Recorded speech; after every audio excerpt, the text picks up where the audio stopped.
안녕하세요, 풋볼 포레스트입니다. 바로 오늘 있었던 경기죠. 손흥민 선수의 LAFC와 크루스 아술 간의 2026 북중미 챔피언스컵 8강전 경기가 있었습니다. 이번 경기에서 LAFC가 상대하는 크루스 아술은 이번 시즌 멕시코 리가 MX 후기 리그에서 8승 3무 2패의 좋은 성적으로 리그 2위를 달리고 있는 멕시코 리그의 최상위권 구단이자 명문 구단으로서 크루스 아술은 북중미 챔피언스컵에서 무려 7회로 최다 우승을 차지했을 정도로 북중미 챔피언스컵에서 가장 강한 전력의 팀이긴 하지만 크루스 아술은 전반적으로 좋은 시즌을 보내고 있는데 반해 최근 성적의 경우에는 최근 4경기 무승에 부진에 빠져있는 상황이기 때문에 현재 미국 메이저리그 사커에서 통합 1위를 달리고 있는 LAFC가 객관적인 전력 면에서 결코 뒤진다고 볼 수 없는 매치업이고, 또한 이번 경기는 LAFC의 홈 구장인 BMO 스타디움에서 펼쳐지는 경기라는 점까지 더해 LAFC의 우세를 점칠 수 있는 경기라고 할 수가 있겠습니다. LAFC로서는 물론 북중미 챔피언스컵 16강 코스타리카 클럽인 알라후엘렌세를 상대로는 상당히 어려움을 겪으면서 힘든 경기를 했었지만, 최근 LAFC는 올랜도 시티와의 리그 경기에서 전술 변화를 통해 무려 6골이나 뽑아내는 미친 화력을 발휘해낸 바 있기 때문에 이번 경기는 최근 기세를 생각하면 LAFC의 승리와 손흥민 선수의 득점도 충분히 기대를 해볼 만한 경기가 아닐까 싶은데요. 이번 경기에서 LAFC의 마크 도 산토스 감독은 위고 오리스 골키퍼 세르지 팔렌시아, 라이언 포티어스, 은코시 타파리, 에디 세구라, 마티우 쇼니에르, 마크 델가도, 티모시 틸만, 다비드 마르티네스, 손흥민, 드니 부안가 선수까지 이번 경기에서도 LAFC는 마크 도 산토스 감독 특유의 4-2-3-1 포메이션을 가지고 나왔고, 사실 손흥민 선수의 경우에는 공격형 미드필드 포지션에서 경기에 나서는 경우가 많았지만 LAFC는 최근 올랜도 시티와의 경기에서 손흥민 선수의 위치를 최전방에 배치한 뒤 무려 6대0이라는 엄청난 대승을 거두는 등 효과를 봤었기 때문에 이번 경기에서도 손흥민 선수는 최전방 스트라이커 자리에서 상대의 골문을 직접 노리게 되었습니다.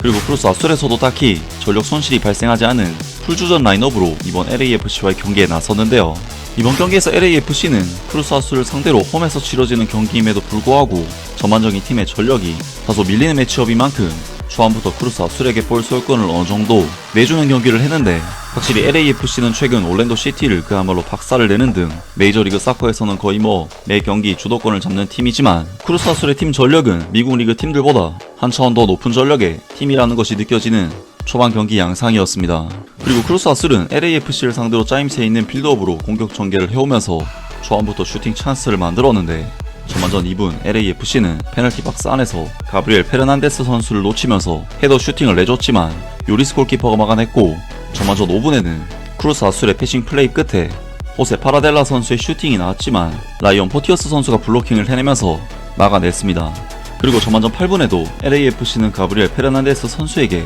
헤더로 위협적인 유효 슈팅을 내줬지만 간신히 요리스 골키퍼가 세이브를 해내는 등 LAFC는 경기 극초반부터 계속된 위기를 맞이하는 상당한 열세에 놓였는데요. 하지만 그만큼 크루스 아술은 수비 라인이 워낙 높게 설정되어 있었기 때문에 최전방 공격수이자 라인 브레이킹에 있어서 거의 전문가인 손흥민 선수에게는 기회라고도 할 수가 있었고, 손흥민 선수는 기회가 될 때마다 상대 수비를 향해 전방 압박을 하는 등 적극적인 움직임을 보였지만 이번 경기는 크루스 아술이 워낙 볼 소유 능력과 전개 능력, 경기 지배력이 LAFC보다 월등했기 때문에 손흥민 선수로서는 많은 역할을 해내기가 힘든 상황이었습니다.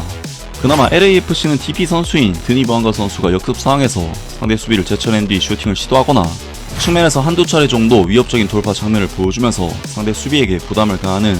좋은 장면도 만들어냈지만 크루스 아술이 LAFC에게 가하는 위협에 비하면 사실 미미한 수준이었고, 크루스 아술은 전반전 17분에도 LAFC 수비진 사이에서 짧은 패스워크로 공간을 만들어내면서 제레미 마르케스 선수가 위협적인 중거리 슈팅을 시도했습니다. 하지만 LAFC가 좋았던 부분은 계속해서 밀리는 와중에도 어떻게든 실점을 내주지 않으면서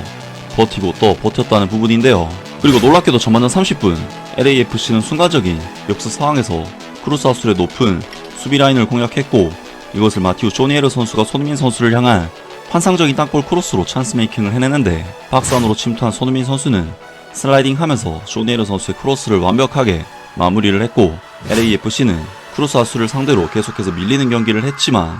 손흥민 선수의 깜짝 득점과 함께 리드를 잡으면서 순조롭게 경기를 이끌어갈 수가 있었습니다. 정말 손흥민 선수의 이번 득점은 확실히 공격형 미드필드 포지션에서는 볼 수 없었던 손흥민 선수의 장점이 스트라이커 포지션에서 살아났다고 볼 수가 있는 장면인데, 확실히 손흥민 선수는 공간이 있을 때, 그리고 그 공간을 침투할 때 가장 위력적인 선수가 아닐까 싶고, 마크 도 산토스 감독의 최근 손흥민 선수 활용법 변경이 빛을 발한 부분이라고 볼 수가 있는데요. 정말 진작에 이렇게 썼으면 좋았을 텐데 이제라도 손흥민 선수를 활용할 방법을 도 산토스 감독이 찾아서 다행이라는 생각이 듭니다. 그리고 손흥민 선수는 이번 득점을 통해 드디어 2026 시즌 첫 필드골을 터뜨리게 되었는데, 손흥민 선수는 지난 올랜도 시티와의 경기 때도 4어시스트를 기록하는 미친 활약으로 그야말로 미친 듯한 폼을 끌어올렸었고, 이번 경기에서도 득점포를 가동시키면서 최근 들어 엄청난 폼 상승을 이끌어내는 굉장히 유의미한 득점을 터뜨리게 되었습니다. 그리고 LAFC는 이후 전반전 39분 또다시 역습 상황에서 다비드 마르티네즈 선수가 상대 수비라인 뒷공간을 파고들면서 찬스를 잡았고, 이것을 마무리를 지으면서 크루스하수를 상대로 2대0의 리드를 잡는 경기 내용에 비하면 정말 엄청난 상황을 만들어냈는데요. 손흥민 선수의 이번 득점은 이번 2026 시즌을 더욱 기대하게 만들 수밖에 없는 득점인 것이, 손흥민 선수는 지난 시즌부터 거의 매 경기마다 득점포를 가동시키고 있고 이번 경기에서도 첫 출전이었음에도 곧바로 득점을 터뜨렸는데요. 손흥민 선수는 LAFC의 데뷔전이었던 시카고 파이어와의 경기에서 시차 적응조차 안 됐음에도 불구하고 PK를 얻어내는 활약으로 팀을 구해냈고, 뉴잉글랜드 레볼루션과의 경기에서도 어시스트를 기록하는 미친 활약으로 팀 승리를 이끌어냈으며, FC 댈러스와의 세 번째 경기에서는 프리킥으로 데뷔골까지 터뜨리면서 정말 엄청난 활약을 했습니다. 그리고 손흥민 선수는 사노스 스케이스 원정에서도 1득점을 장렬, 이어진 레알 솔트레이크 원정에서는 무려 해트트릭을 장렬시키는 활약으로 자신의 인생 경기를 써냈습니다. 그리고 손흥민 선수는 레알 솔트레이크와의 2차전에서는 한 골 2도움에 미친 활약으로 또다시 씹어먹는 활약을 펼쳤고, 이어진 세인트루이스 시티전에서도 멀티골을 장렬시켰습니다. 그리고 손흥민 선수는 리그 마지막 경기인 콜로라도 라피즈전에서도 한 골을 터뜨리면서 메이저리그 사커 플레이오프에 진입을 했고, 플레이오프에서는 오스틴 FC와의 16강 2차전에서 한 골 1도움을 장렬, 밴쿠버 화이트캡스와의 8강전에서는 멀티골을 장렬시키면서 LAFC에서 총 13경기에서 12골을 집어넣는 미친 활약을 발휘해냈는데요. 메이저리그 사커 시즌은 리그 경기만 34경기, 북중미 챔피언스컵과 미국 멕시코 리그스컵, 메이저리그 사커 플레이오프까지 진출한다면 거의 50경기 가까이 치를 수 있는 상황인데, 겨우 13경기만 치렀던 손흥민 선수가 50경기나 경기를 뛰고 지난 시즌의 득점 페이스만 보여준다면 정말 40골 이상 득점이 터져나오지 않을까 싶은데요. 그리고 LAFC가 만약 이번 북중미 챔피언스컵에서 우승을 차지하게 된다면 피파 클럽 월드컵에도 출전하게 되는데, 피파 월드컵에는 출전했지만 클럽 월드컵 출전 경력은 아직 없는 손흥민 선수에게 이번 북중미 챔피언스컵은 또 다른 동기부여와 도전이 될 수 있지 않을까 싶고, UEFA 유로파리그 우승을 통해 유럽 무대 우승 트로피를 들었던 손흥민 선수가 북중미에서도 대륙컵 대회 우승 트로피를 드는 모습을 볼 수 있으면 정말 좋은 스토리가 될 것 같습니다. 아무튼 이번 영상은 여기까지고요. 저는 다음 영상으로 바로 찾아뵙겠습니다.